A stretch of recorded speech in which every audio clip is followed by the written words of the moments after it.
Ladies and gentlemen, I hadn't intended to say anything much at the beginning, but I'm not sure I can let Patricia, my old friend Patricia's provocative remark about lawyers, go without saying something. For very many years, my Commissioner colleagues on the Land and Environment Court used to quote Shakespeare at me that the first thing we should do is kill all the lawyers. I used to, in response, provide them with a copy of a Ginger Meggs cartoon that I have on my board, which starts off with three of the boys behind the fence talking, and one of them says to Ginger, "How did God create the world in 6 days?" And then there are 2 panels of Ginger thinking about it, and then he said, "He did it before God created town planners."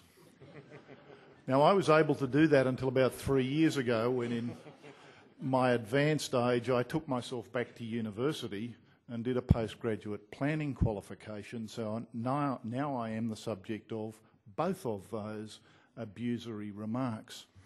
They, however, reflect the tensions that necessarily exist at varying levels across geography, profession, interest and the like. We've heard some of them articulated by the panel now.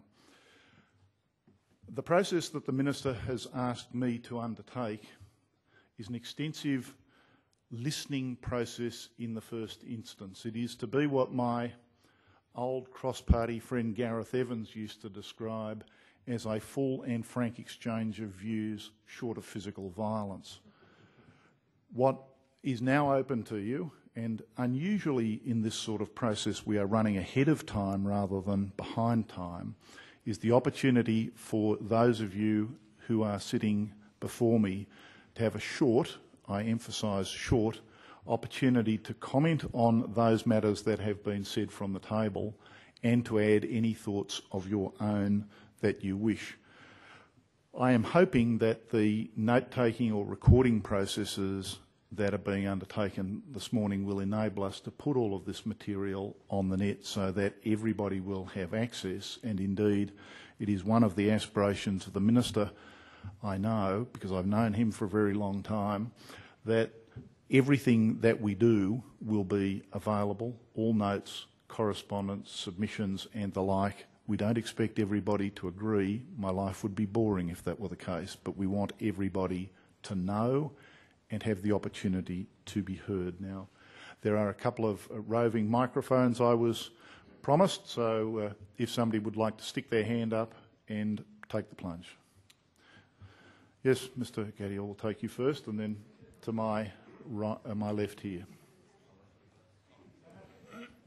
Thank you, Senior Commissioner. Aaron No, Gadiel. I'm going to stop you there. No, Senior Commissioner. From 1 minute past midnight last night, I reverted to being Tim Moore, a normal life for the first time in a long time.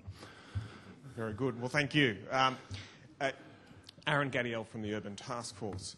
When the Minister, I think, referred to this, but when BAs were abolished and effectively DAs were loaded up by councils and became a much more complex process than they ever had been before. We had more red tape rather than the intended outcome, which was less red tape. I note that almost every speaker talked about the importance and increased emphasis on strategic planning. And in the abstract, that sounds like a good idea. In fact, I don't disagree that we should have good strategic planning.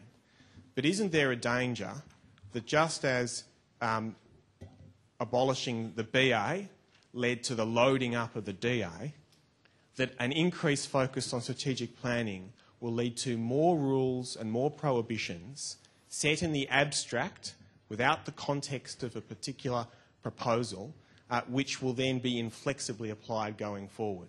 And to some extent, this has probably been the experience of the industry in New South Wales over the last 5 years. How can we safeguard against this particular problem?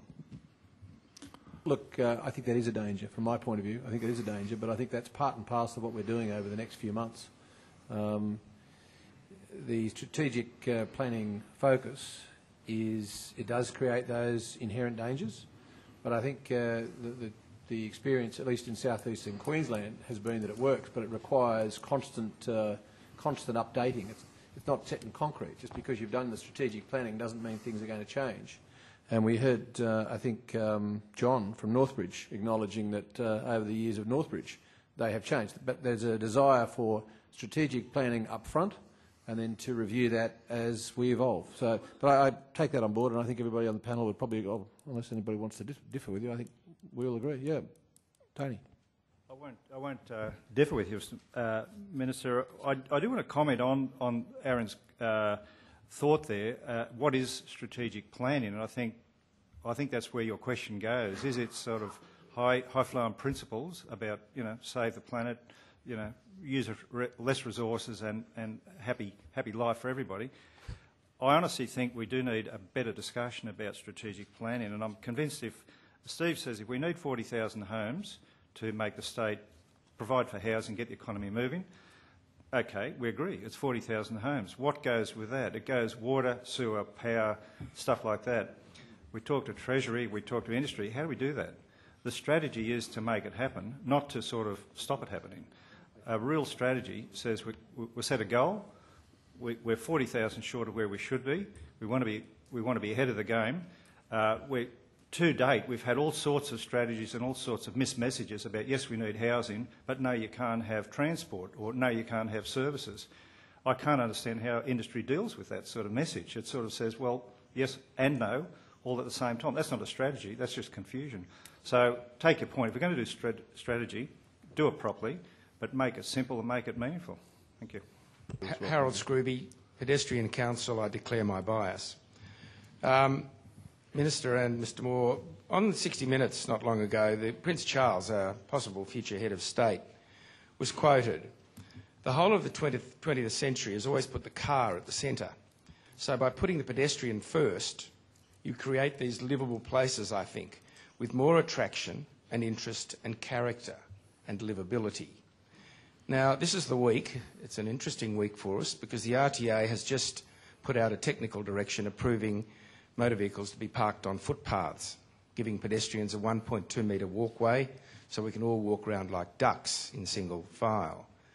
Additionally, Clover Moore has planned 51 kilometres of bicycle shared paths with no speed limits, no insurance. The pedestrian is genuinely under threat.